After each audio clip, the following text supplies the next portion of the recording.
8. I've kind of lost track, to be honest. It'll be in the thumbnail anyway, of the Premier League, and it was a pretty eventful week of Premier League football with a lot of controversies, a lot of red cards actually, a lot of penalties, missed penalties, goals. So much to discuss. As always, get in the comments below any of your thoughts on any of the games we talk about. And yeah, I'm going to give my thoughts and opinions. So we begin with Spurs 4, West Ham 1. Goals from Dejan Kulusevski, Yves Bissouma, own goal from Areola, Son Heung-min and Mohamed Kudus, with Mohamed Kudus also getting sent off in the 86th minute. Now, this was a thoroughly deserved win for Spurs. It was looking a little bit ropey at points, with West Ham taking the lead and it only being 1-1 at half time. But realistically, Spurs were by far the superior team, by far the better side, created loads of chances. Just couldn't really take them, which is kind of been a wider theme of Spurs this season, where they've played well and then just failed to take their chances. But in the end, in the second half, they did manage to punish West Ham and capitalise on those chances. I thought the introduction of Papsar at half time also made a huge difference. You see, Spurs have been playing with these sort of two number 10s role, Maddison and Kulusevski, and I think it can work in some games, but we saw in this game where defensively they were kind of getting cut open through the middle of the park because of it, and you kind of just need, sometimes to go for just one number 10 is enough. And yeah, Papsar came up with Maddison at half time and really changed the game. But overall, I mean, Spurs were clearly the better side in this game. As I said, deserved the victory. It was a good performance by them. Also talking about the red card, I mean, my word, that was stupid. That was stupid from Mohamed Kudus. What on earth is he doing? Completely lost his head. I mean, he could have been sent off twice because he literally does the same thing twice. Whacks Van der Ven in the face and then whacks, I think it was actually Saar, in the face too. Yeah, stupid from Kudus, and then that sort of just put the cherry on top of what was a horrible performance from West Ham. Really poor in a London derby to be in Paris, really 4-1. Really poor. Really poor from West Ham. I mean, they did create a couple chances, and particularly in that first half, I think, they maybe could have punished Spurs a little bit more. But, as I said, Spurs deserved the victory. West Ham were not good at all, particularly the second half, just completely collapsed.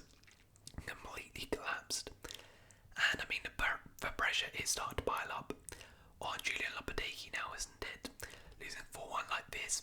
They have been battered in quite a few games this season, so yeah, I'm sure a lot of West Ham fans are pretty unhappy with how they're performing right now, and rightfully so, because that was a poor performance from them. But well done to Spurs, a big victory for them.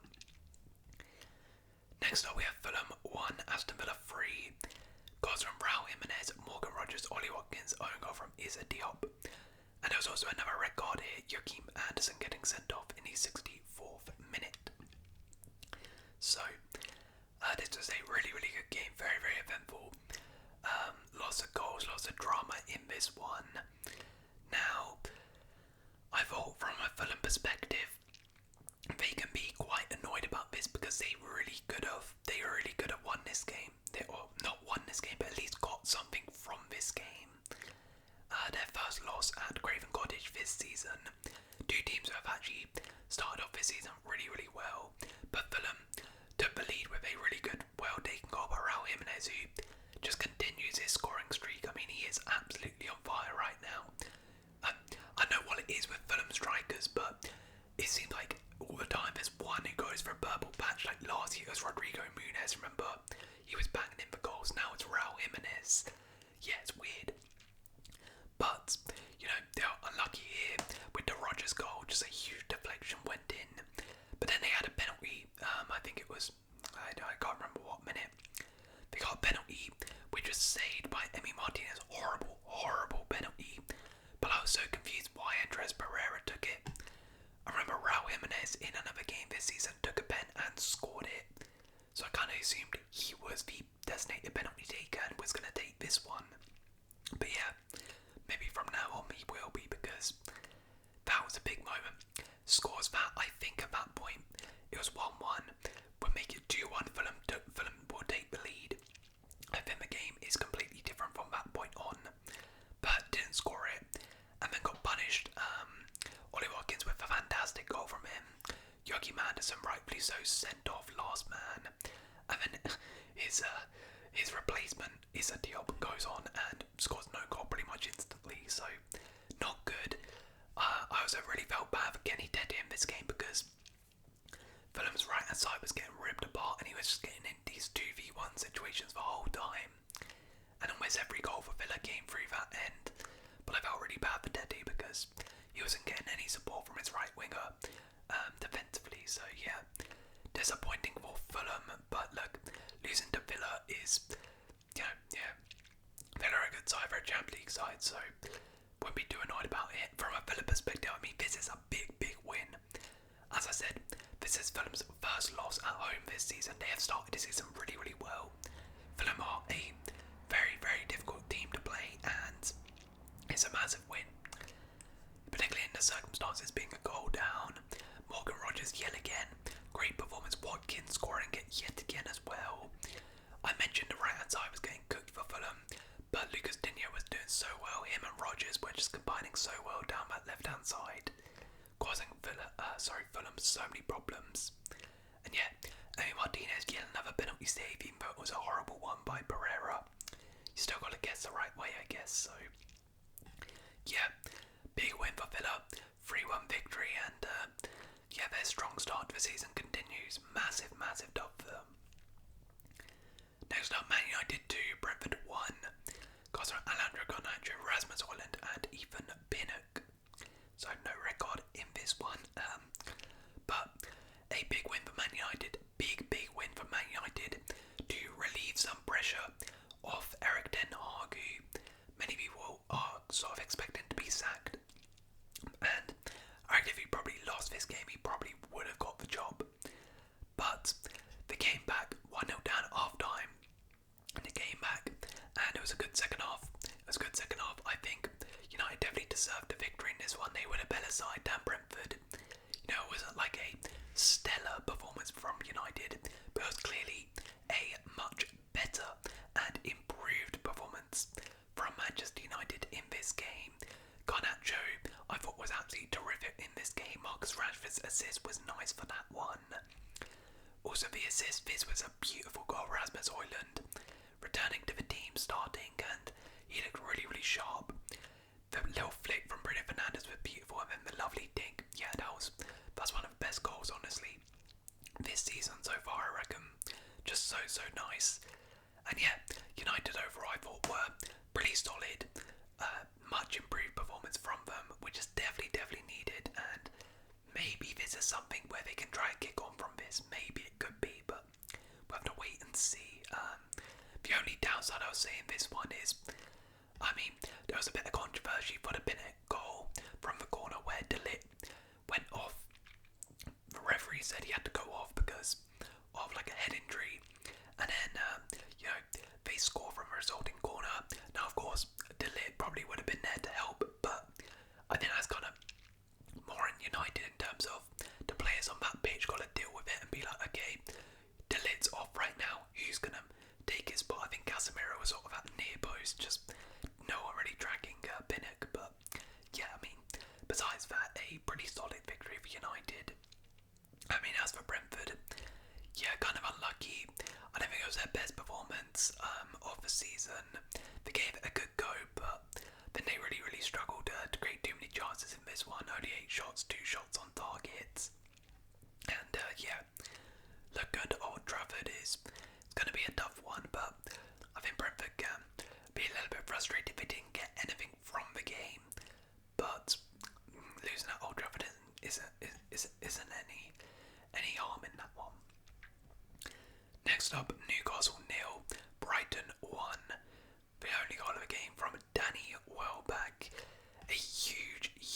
result here. Again, two teams similar to Fulham and Villa who have started off pretty decent this season and are sort of competing in those European spots. So it's a big game. And Newcastle, yeah, really poor result for them, losing at home to Brighton. Newcastle, I don't actually remember the last time we lost at home.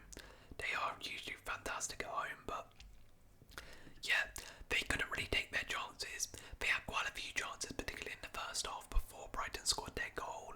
They just could not put them away at all. Really disappointing.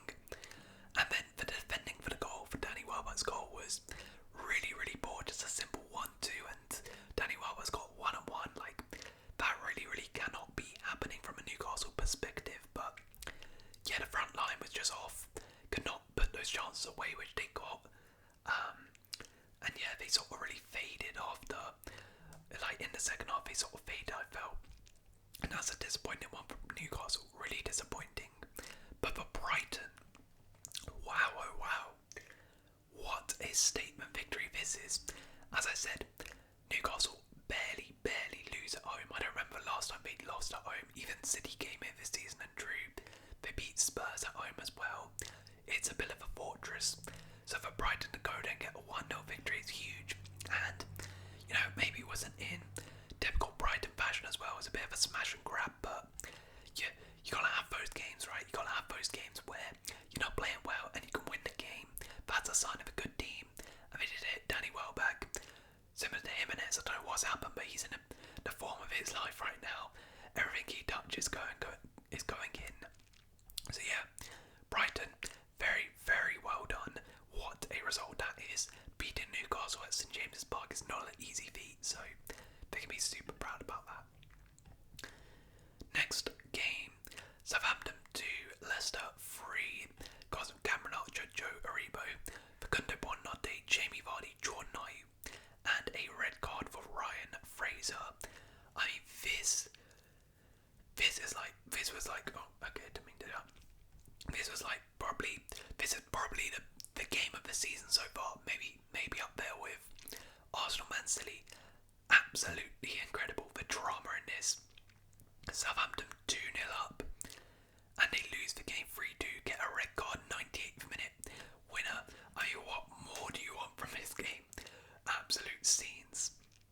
But look, Southampton, we'll start with them. I mean, what more can I say? You know what I'm going to say. It's absolutely abysmal. This cannot be happening. 2-0 up in the 64th minute against Leicester. It's not like you're 2-0 up against like Arsenal or something, which even then would not be great to lose that, but I can kind of understand it. At home to Leicester City, who are meant to be a bit of a relegation contender with you, have not been amazing this season. In the 64th minute, and you can't see out the game. You can't even get a point, really. Like, that is abysmal. Abysmal game management from them. So poor. Yeah, and yet again they've done it as well. Happened in the Arsenal game, as I said, they took the lead there, couldn't see it out. Happened in the Ipswich game as well, again, against a relegation candidate at home. 90th minute, winning, concede, and he conceded from a corner, switching off. You would have thought they learned their lesson. No, they did not. The defending for that corner is the last kick of the game, and you're allowing somebody on the edge, not even on the edge of your box, like in the 6-yard box, to just be unmarked on a corner. Like, are you serious? What kind of stupidity is that? Like, what? As I said, Ipswich literally scored in the 90th minute against you from a corner like that. Have you not learnt your lesson? Like, seriously. So bad. And yeah, Southampton looked to be in real trouble. I will say, I mean, a red card was definitely a red card, but they did deserve to get a penalty. Poor Onuachu was ball back by Jordan Ayew and probably should have got a penalty. That would have maybe changed the game, but still. Again, that doesn't excuse their game management. You have to see out the game. And they did not do so. And that is a huge loss for them. And I'm not sure where they go from there. As for Leicester, though,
Spurs because their performances haven't been amazing, but they are getting points on the board right now, which is really good.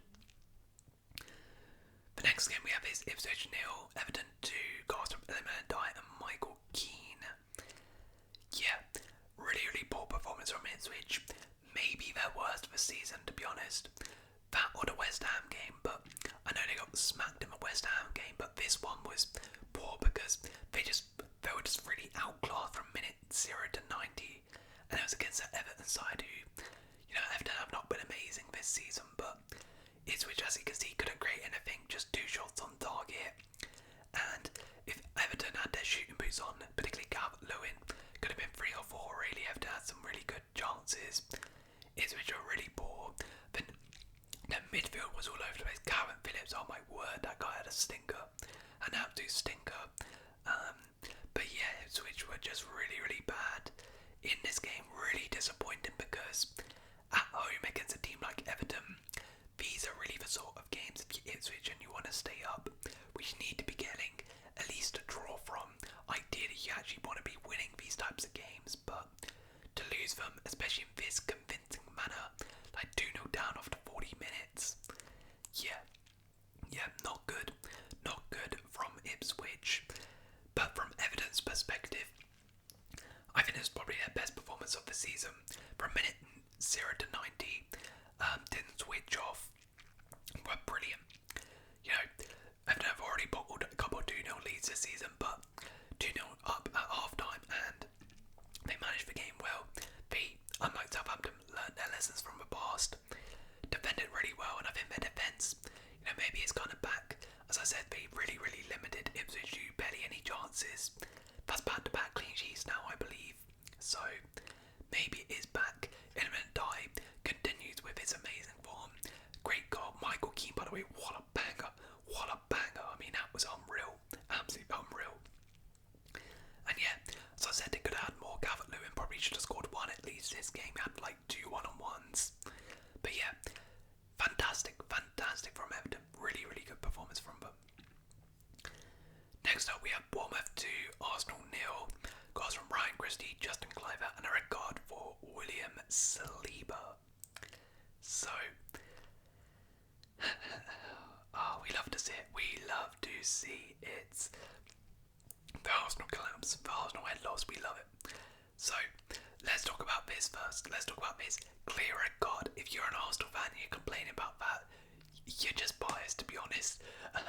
Because how is that not a red card? He's literally going to be 1-on-1 with the goalkeeper, and Saliba is taking him out. It's a red card. No other defender is going to get that ball.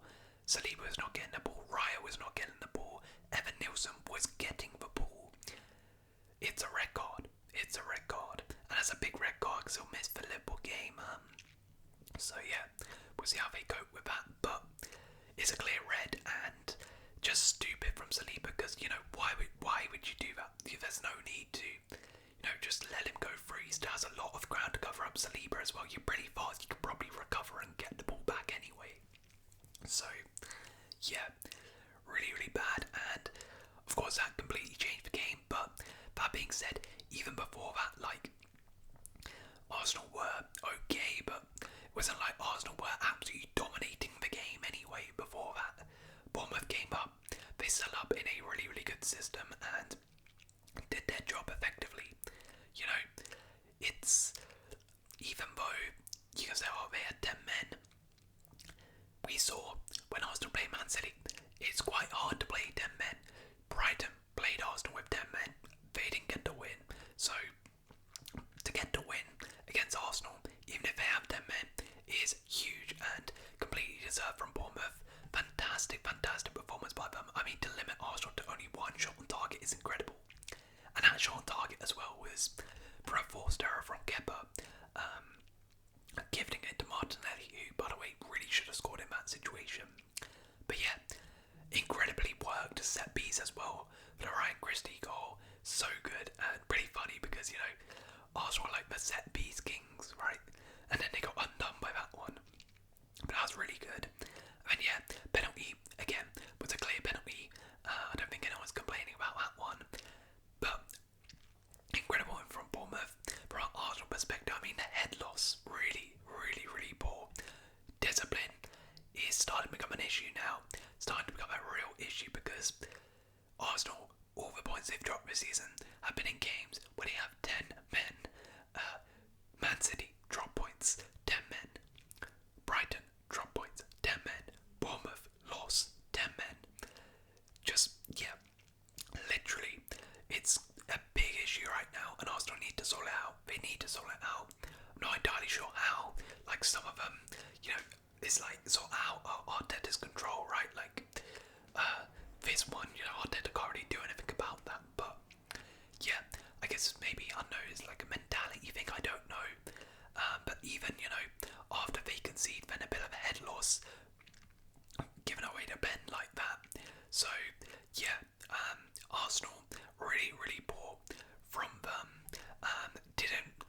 Arsenal fan. So yeah, big win for Bournemouth. Very, very disappointed for Arsenal to get their first loss of the season. Next game we have is Wolves 1, Manchester City 2. Goes on Jürgen Strang-Larsen, Josko Gvardiol and John Stones. So, obviously there was quite a bit of controversy in this game. John Stones with a 95th minute winner. But it was, as I said, quite a bit of controversy in terms of should it be allowed. Bernardo Silva blocking Jose Sarr. Now look, here's my verdict. I thought it shouldn't have been given. I thought because Bernardo is like he is actively nudged the goalkeeper, and that's sort of made the goalkeeper off balance and not set for the goal. So when the header comes in, Jose Sarr is now in a different position and in different balance, and that's because of Bernardo Silva. But I can also understand the other perspective, because although he's done that, Man City, for example, Arsenal did that to Ederson, and the refs have sort of been allowing blocking and stuff like that, been a bit more lenient on it. So if they're going to allow that, then maybe they should allow this one. And you know, Bernardo's there, but as I said, a little nudge, then he moves away, and then the header comes in. So I would have disallowed it, but I don't know. And it was really interesting that the ref went to the monitor and actually stuck with his decision. I don't think I've ever seen that in the Prem yet. Maybe that was the first time that's happened, I don't know, but pretty crazy. And yeah, there was an amazing goal as well by Josko Gvardiol, and that was a banger. But overall, I mean, City deserved a victory. Fox City were obviously by far and away the better side. I mean, Wolves just set up to defend, and try and get some counters. And I mean, they almost did it. You can't really fault their effort. Great counter attack for Strand-Larsen's goal, and you know, if Nelson Semedo gets a one-on-one, I think if he puts that away, could be a completely different game. But they didn't get it. And yes, City pushed for the goal. Jose Sarr actually pulled off some really good saves in this one. I believe, Sam Johnston was injured, so that's why he came in. But in the end, they got the goal. Johnny Stones. I mean, that's two 90th minute clutch winners. Well, not winners, but winner in this game. And then, obviously, in the Arsenal game, where he got that 90th minute equaliser to make it 2-2. But yeah, I think City were definitely the better side in this game. Obviously, it's a bit lucky. I can see why Wolves would be really angry about this, because this is a chance to get, you know, some points on the board. They've really struggled in terms of points, and I think if you're Wolves though, you'll be encouraged in terms of, okay, we gave City a really tough game, made it really hard for them, but it's just really disappointing, isn't it? But big win for City, because Wolves are a bit of a bogey team to Man City. They're a bit of a bogey team, but City have overcome it. Okay, so next up we have Liverpool 2, Chelsea 1. Goals from Mohamed Salah, Curtis Jones and Nicholas Jackson. Right, look, let me get the Chelsea stuff out of the way. So, even though we lost, I'm fairly positive. I think there was quite a few positive take from this performance from this game, and I think, you know, obviously, I'm not happy that we lost. Far from it.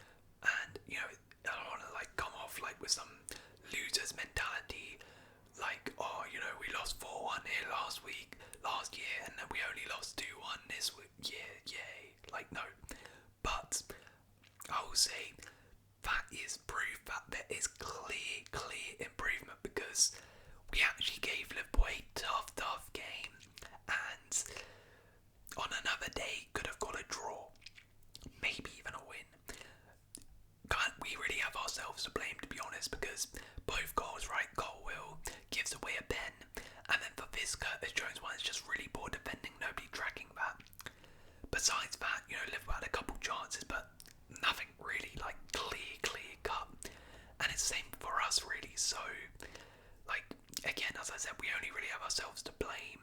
But I'm pretty happy with, we went toe to toe with Liverpool in this game, and we held our own for most part. We're just undone by a bit of poor concentration at the back. But I thought some individual performances were really good. Like Madueke was decent. Nicholas Jackson, really impressed with his goal. I didn't actually have too much confidence when he went in through 1-on-1, but he slid away nicely. And Nicholas Jackson started the season really well. Really well.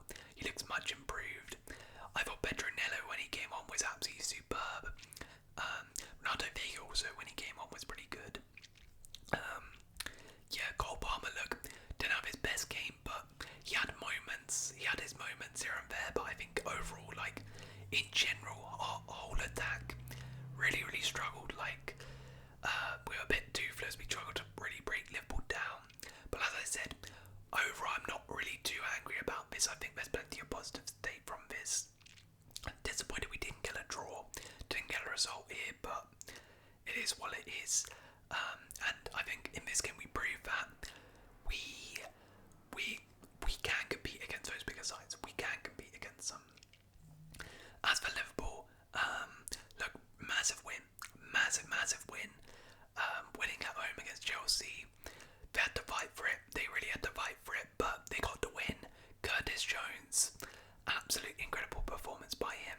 Coming into the side, hasn't really featured loads this season, but comes into this game and comes up with a huge goal and a huge performance in general was superb. Mo Salah as well, really nice cross for that one and a good performance overall from him. Jota also got injured. We'll see how bad that is because that could be a little bit of a blow, but yeah, Liverpool, good performance from them. As I said, I think a draw was maybe a fair result. Maybe they just about edged it, but Liverpool, I was really impressed defensively with them because we struggled to create, but that was also, one, because our attack wasn't really flowing too much, but two, because Liverpool's defence and their structure was superb and they did really well.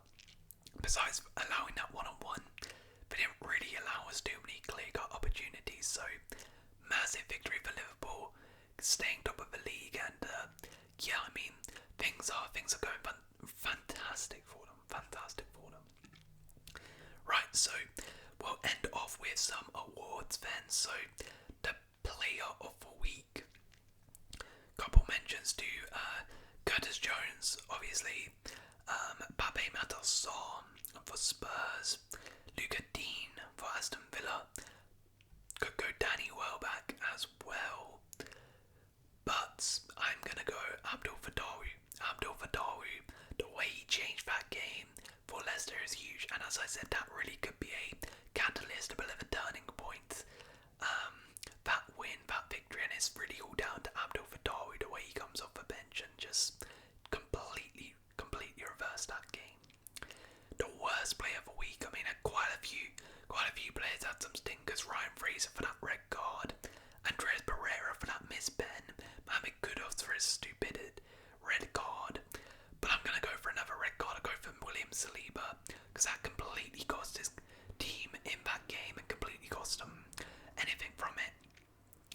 And the moment of the week, well, I could go for the IU winner, that was, limbs, but I'm going to go for Kudus with the double punch, or double, palm to the face, was pretty funny.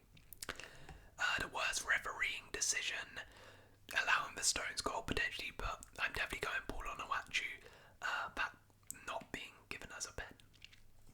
Anyways, that is the game week review done for the Premier League.